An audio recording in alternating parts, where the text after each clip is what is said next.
Washing away any lingering concerns of a drought in Northern California, signs of a record snowpack in the Sierra. It seems like a privilege to be able to help with it.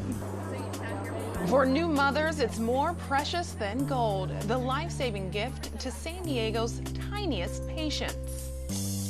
Seniors and retirees living on a fixed income are one of the fastest growing demographics in San Diego County.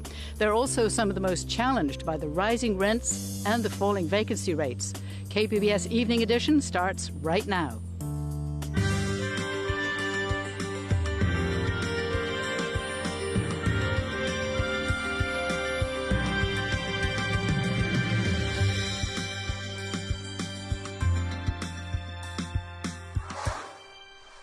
Good evening and thanks for joining us. I'm Ebony Monet. Tonight, we start with a massive takedown in North County. Federal prosecutors say 55 people have been charged in connection with alleged drug and gun trafficking. Acting U.S. Attorney Alana Robinson says the operation took out one of the largest heroin suppliers in North County. Authorities seized heroin and methamphetamine, plus 25 firearms. Authorities say the drugs and guns were sold in several neighborhoods, including across the street from Vista High. The North County Regional Gang Task Force carried out most of the arrest this morning. Officers say many of the defendants belong to North County gangs, including Vista Homeboys and the Encinitas Tortilla Flats. Rising rent and low vacancy rates are making it difficult for people on a fixed income to keep up with rental payments, even with housing vouchers. KPBS North County Bureau reporter Allison St. John spoke with a retired senior who's had trouble finding a place he could afford. She joins us now from Oceanside. Allison? Ebony, North County doesn't have a Father Joe's like downtown San Diego, but it does have a Brother Benno's. And at Brother Benno's, some of the people who come for help are seniors and retirees living on fixed incomes who have been priced out of the housing market. It's important to remember that seniors are one of the fastest rising demographics in our region. Donald Chester is 57. See, this is our groceries, our bedding, our everything, anything. He's been living in his car with his wife and small dogs for almost a year after losing his last apartment in a dispute over the rent. In the car, it's kind of a downside because you have to sleep with one eye open and one eye awake. And then plus also the police, you know, they're trying to remove everybody from the streets. But when you're in a predicament, you can't help it. Chester has suffered 3 strokes in recent years. Like many seniors, he survives on a fixed income. His disability check is $970 a month. This is where my wife sleeps. See, as it is, it's very, very cramped. But she manages the food and manages a place to sit. This is my way of how I would sleep in the cars like this. Chester's wife also gets a small fixed income from Social Security, but she spends it all on storage units to keep their lifetime of family possessions. The Chesters keep some food in the back of the car. Do like this, you know, with water, whatever water we can find, filtered water, and then we heat it up at 7-Eleven. But most of their food comes from Brother Benno's in Oceanside, where they can get breakfast and a sack lunch. Thanks, Dennis. I'll put it over here. Chester has found help and support here at Brother Benno's, and he has one ace in his hand, a Section 8 housing voucher. This housing voucher is a particularly good one because Chester is a veteran. He served in the Navy for 6 years aboard the USS Tripoli out of San Diego. His Veterans Voucher, or VASH voucher, will pay for an apartment with rent of up to $1,600 a month. Veterans have more housing help, things like vouchers, than most other seniors. But just because you have a voucher does not mean that you'll find a place to live. Sierra Heights and Ridgeview, they're both take VASH vouchers. Dennis Pinnock, who works at Brother Benno's, says the problem is to find landlords who are willing to accept housing vouchers. If I'm a landlord and I have 20 people in line to look at my place and 10 of them have stellar credit, why am I going to even want to go through the hassle of a voucher system because now they have to have the government come out and look at their place, fix things. There's a big process for them. In 2015, it took an average of more than 100 days for a veteran to find a home using a VASH voucher. San Diego County is now offering incentives of up to $500 to landlords willing to lease to a homeless vet, and that time has shrunk to 66 days. You know, there's nothing like having a bed to lay your body out on. There's nothing like cooking on a stove that you can, you know, eat your food fresh. More than 10,000 households are currently using the county's housing voucher program, but as rents increase, the money covers fewer families. People might take it for granted, but for me, it means a lot to be able to lay down at night, and it means a lot to be able to cook my food. It means a lot to keep my food refrigerated. All of that's taken for granted. Most homeless veterans can get a VASH voucher, but for the general population, there's a 10-year waiting list for the county's Section 8 housing vouchers. Federal funding for San Diego County's housing voucher program has held steady at about $100 million a year for the past few years. With a new administration in Washington, future funding of housing vouchers is uncertain. I'm tired of living like this. And we do have some good news for you. Dennis Pinnock of Brother Benno's just told us last night that Chester has been accepted by a landlord in Escondido, so he should have a place to stay tonight. Reporting in Oceanside, I'm Allison St. John, KPBS News. Thanks, Allison. The Virginia school board that wants to keep a transgender teen from using the boys' bathroom at his high school is calling on the Supreme Court to delay consideration of the case. The board says it wants time to allow the Trump administration to weigh in. A delay could also allow time for the Senate to confirm President Trump's Supreme Court pick, Neil Gorsuch. Earlier this week, the San Diego City Council voted to file a friend of the court brief in support of the teen's case. The federal government is expected to finalize a $1 million settlement tomorrow with the family of Anastasio Hernandez Rojas. He's a Mexican immigrant who died in 2010 after border agents repeatedly shot him with a stun gun. Also tomorrow, a border watchdog group will be releasing new footage showing the events leading to his death. The Southern Border Communities Coalition documents cases of immigrants killed in encounters with Border Patrol.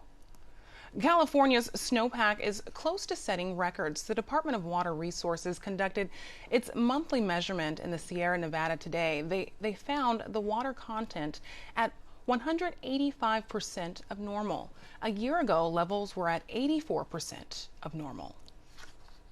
Clearly, good news in terms of filling reservoirs as we move on into the spring and summer. The snowpack provides 1/3 of the state's water to homes and farms when it melts in the spring and summer. But farmers aren't the only ones excited. The higher elevation snow is going to remain for quite some time.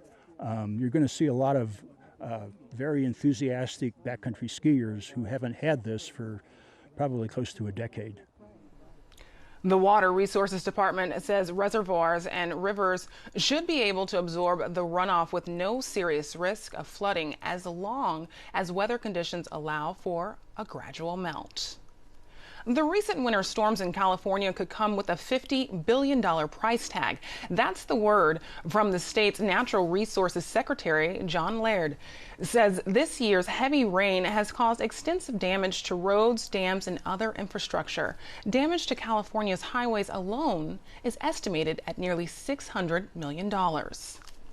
All of the heavy rainfall we've received this winter has also brought an unusual sight. Lots of mushrooms. Local experts are excited, but also warn some are not safe to eat. KPBS reporter Claire Tragesser has the story. We had 4 or 5 years of, as you know, of a drought, and doing mushrooming in San Diego County at the time was for masochists. Elio Schechter is one of the founders of the San Diego Mycological Society. He and the other members study mushrooms as a hobby and have been thrilled by the recent rain. Now we're in heaven. This is wonderful for us. Another member, Bonnie McIntosh, says they recently had their fungus fair, and it was teeming with mushroom specimens. We had over 100 species just a week ago yesterday, and they were very robust. She says mushrooms can now be found throughout the county.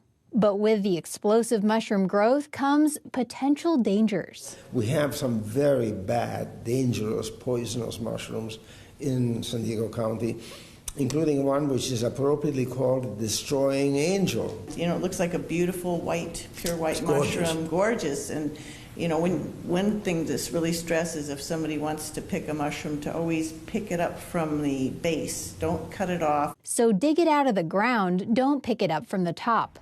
And pet owners should keep their animals away. There are also edible mushrooms that grow locally, but McIntosh says always check with an expert before eating any kind of wild mushroom. Claire Tregesser, KPBS News. Doctors recommend breast milk for newborns, but some moms can't produce the milk their babies need. The San Jose Mother's Milk Bank is the only one of its kind in the state where mothers can get vetted breast milk, but doctors say supplies are low. Today, mothers came from all over San Diego County to help. Outside UC San Diego Health in La Jolla, protected inside coolers, is what some moms call liquid gold. It's like the most important thing you could possibly give to your baby. It's a countywide breast milk drive. Far be it from me to not share that with somebody else so that they can give the same wonderful nutrient to their kids. Breastfeeding moms like Laura Linehan have shown up with coolers full of frozen milk for babies in neonatal intensive care units. So a lot of the moms are having to worry about their baby in the NICU and making enough milk. So to be able to help them out in this way, just take that worry off their mind. It seems like a privilege to be able to help with it. The next stop for this donated milk is San Jose, where it will be processed, tested, and distributed to NICUs across the state. But we have a lot of moms here with extra milk, and so we have this idea of shipping more milk to San Jose and also increasing the use of donor milk for the sickest babies in San Diego County. Dr. Lisa Stellwagen says breast milk is important for all newborn babies, but it's especially beneficial for babies born premature. That baby, if they're given formula, has a higher risk of infection, of an intestinal injury that can be life-threatening and can lead to a risk of cerebral palsy. They are in the hospital for longer, they have more feeding problems, and they have less good neurodevelopmental outcomes, even several years after they leave the NICU. Donating moms say they want to give someone else's child the same gift they've given their own. It helps them. If it helps them, then it's all worth it. And I would just say, please love your babies as much as you can, and if you can give them donor breast milk, then you're doing everything you can. Bye-bye. Thanks to a private donation, UC San Diego Health is set to open a San Diego Mother's Milk Bank. Organizers say they'll partner with San Diego Blood Bank. Mothers will have their blood tested and donate milk all in one stop. Doctors expect it to be up and running in the next few months. Scientists and doctors will gather in La Jolla this week to discuss advances in genomics and how they could change medicine. KPBS science reporter David Wagner has a look at highlights from the Future of Genomics Medicine Conference. One panel will focus on the gene editing tool CRISPR.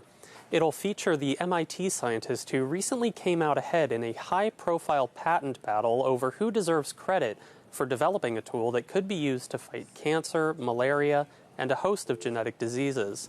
Scripps Translational Science Institute researcher Ali Torkamani will moderate that panel. I think it can't really be overstated how big of a revolution CRISPR is in terms of manipulating the genome. It's exciting to the public, and it is really exciting to scientists as well working in the field. Other panels will cover the Federal Precision Medicine Initiative and attempts to develop blood-based cancer screening tests. David Wagner, KPBS News. Hundreds of jobs on the chopping block after San Diego School Board members approved a new budget. At least 200 people packed into the meeting last night. The spending plan for the next school year calls for cuts adding up to $124 million. Board members will also offer incentives for teachers to retire at the end of the current school year. This is in an effort to avoid layoffs. The district is required by law to give layoff notices by March 15th, but those pink slips can be canceled. California voters could be asked to vote on a $1.5 billion bond measure to maintain and expand state parks in the state. Proponents say it's been 15 years since California invested significant resources in its network of state parks. When it comes to moving policies that help improve the human condition for all individuals, this is a human and civil right as well. Again, every child, irrespective of who they are and where they come from, deserve to have access to green parks and open space. The bond measure would actually ask voters to approve a $3.5 billion bond, but $2 billion would be invested in water infrastructure and flood protection projects. You don't need a quarter for this lottery. Yosemite National Park is holding a drawing for permits to hike up Half Dome this year. The park started accepting applications today. Only 300 hikers are allowed on the trail daily during the Half Dome hiking season. Hiking cables will be up from May 26th to October 10th. Permit applications will be accepted until March 31st. The lucky outdoor warriors will find out about those permits in April. You can find more details on recreation.gov. Things will be heating up in San Diego over the next few days. Shanae Shocker has tonight's forecast. Very quiet weather across San Diego County here on our Wednesday. Haven't seen too much going on, and thank goodness that's the case because we saw plenty of that wet weather earlier on in the week. But for tonight, we're looking to stay dry and really not any cloud cover. We have some offshore flow keeping that marine layer off the coast, so not really a cloud in sight, so it seems. Out towards San Diego, our low for tonight, 49 degrees. Out towards mountain areas in Alpine, we're in those lower 40s, and into Mount Laguna at 34 degrees. So a little bit of a cooler evening here for us, and into tomorrow we're going to stick with some pretty mild temperatures and drier weather as well. We have an area of high pressure centered inland over here, and that's allowing that marine layer to stay off. So plenty of sunshine. Get outdoors, get your vitamin D for your Thursday as well. Overall, we're going to be seeing warming temperatures into Friday. In fact, extremely warm temperatures out near the coast. We're talking around record-breaking temps here on our Friday, 79 degrees to wrap up our work week here. As we head into the weekend, we're going to start to see some cooler weather. That cloud cover, especially in the early morning hours, going to start to filter back in. And then as we head towards the end of the weekend, temperatures dropping all the way into our low 60s here. We'll start to see some clearer skies as we head towards Monday, but pretty nice weather if you ask me. And inland, it's pretty much the same story here. However, check out that high here on our Friday, 85 degrees. It's not even spring yet, but it's really starting to feel like summer almost for our Friday. We'll cool off though, 50 or 15 degrees. Thank goodness it's not 50 on our Saturday, 62 for our Sunday. So make sure you do have a light sweater available for you as we wrap up our weekend.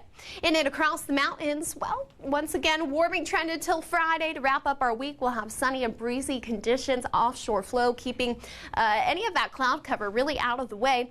By the weekend, we're cooling off, and into Sunday, 52 degrees for our high. So it's going to start to get pretty cool out towards the mountains, and especially in the morning hours. We're going to have our lows on our Friday, though our high very warm. Our low for the morning hours, 28 degrees. So once again, break out that heavier jacket there, and we'll stay right around the freezing mark in through our Monday as well. Last but not least, out towards the deserts, temperature is going to stay in the 80s as we head through our Saturday as well. Partly sunny conditions. Have a couple of clouds sitting around the area for our Sunday with a high at 74 degrees. Will remain fairly comfortable for your morning temperatures as well. For KPBS News, I'm Shanae Shocker. Water began spilling over the lower Otay Reservoir Dam this week, and it reminds us of a favorite piece of local lore. The 1916 floods that came after city leaders, desperate from years of drought, hired a rainmaker. KPBS reporter Megan Burks visited the dam in this slice of San Diego history. What do you call that there pole? Well, I'm mighty glad you asked me, mister. San Diego's brush with a huckster selling climate snake oil reportedly inspired the 1956 film The Rainmaker. And I warranty and I guarantee if this here pretty little town ever gets hit by a tornado, It'll blow through here like a gentle spring breeze. But instead of tornado rods, Charles Hatfield sold the promise of rain. San Diego hired him in 1915, and that winter received 30 inches. The Otay Dam breached, the water washing away farmland and taking lives with it. On Tuesday, families trekked up a hillside to catch a glimpse of whitewater and fish spilling from the reservoir once more. This time, no damage is reported. The water should wind its way through the Otay riverbed and spill into the Pacific. But for a community used to dry lake shores, a dam spillover sure feels like history. Megan Burks, KPBS News. Coming up tonight on PBS NewsHour, pipelines causing protests. Tension growing as the Dakota Access Pipeline nears completion. We're a sovereign nation, and we're putting our foot down. You can't do this to us anymore. In the past, federal government steamrolled through us and did everything that they wanted to do without giving us an opportunity to have any consent. Plus, the DNC chair rips into President Trump's speech to Congress. That's tonight on the PBS NewsHour, starting at 7 right here on KPBS. Since scientists began studying squid, they've been trying to understand why they release ink. Scientist Stephanie Bush from the Monterey Aquarium Research Institute searches for those answers. My nickname is Dr. Cephalopod. Should I do this too? We're in the Necropiscatorium at Mbari. It actually means the dead fish room. So this is Teonius. It just says squid and then in parentheses vicious. For as long as we've been studying squid, we've known that they release ink. But in that whole time, we thought that the ink was simply a visual defense. We've hypothesized that there's actually additional uses for squid releasing ink. It would be great if we could set up an experiment in a giant tank that replicates the conditions of the deep sea and put some squid in there, but that's currently not an option.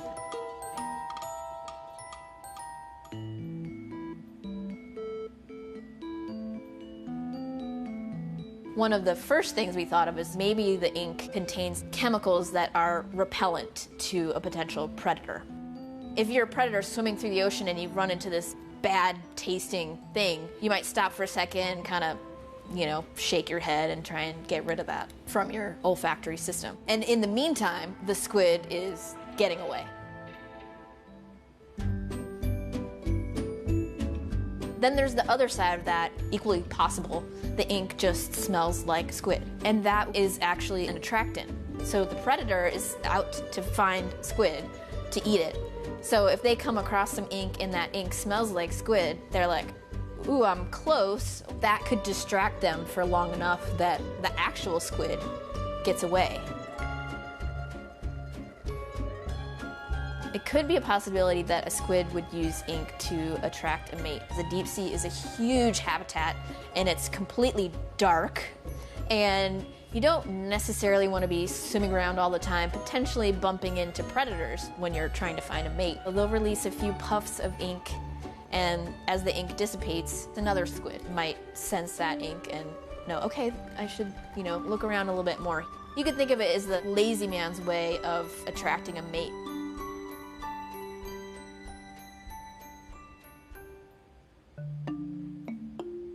One of the coolest things that has been found recently by some Japanese researchers is that there's a species of pygmy squid that actually release ink as they're hunting. So they'll release a few puffs of ink and then swim through those puffs of ink and grab prey. So it's a visual distraction from their prey instead of their predators.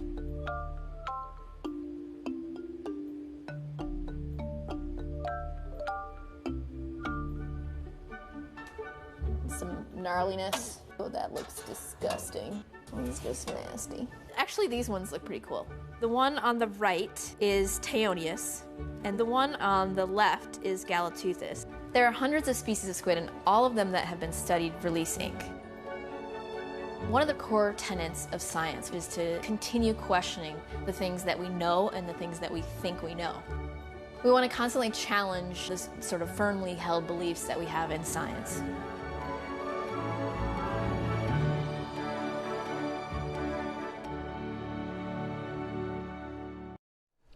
That story comes to us from SciTech Now, which can be seen Sundays at 5:30 right here on KPBS. He stuck out like a sore thumb. Comedian Conan O'Brien took his show on the road to Mexico City. We have a new policy. Americans are subject to extreme vetting. Extreme vetting? You might just be one of those bad hombres. Look, I see what you're doing, all right? We got some new people running the United States, and that's created some tension between our countries. But you can't lump all Americans into one group. It's not fair. It's stereotyping.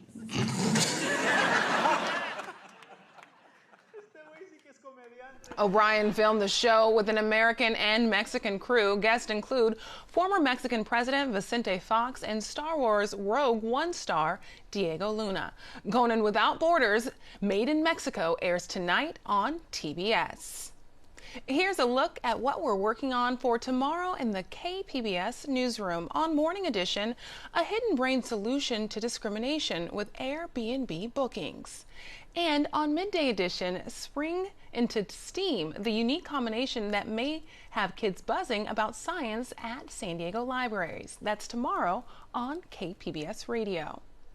You can find tonight's stories on our website, kpbs.org/evening edition. Thanks for joining us. Have a great night.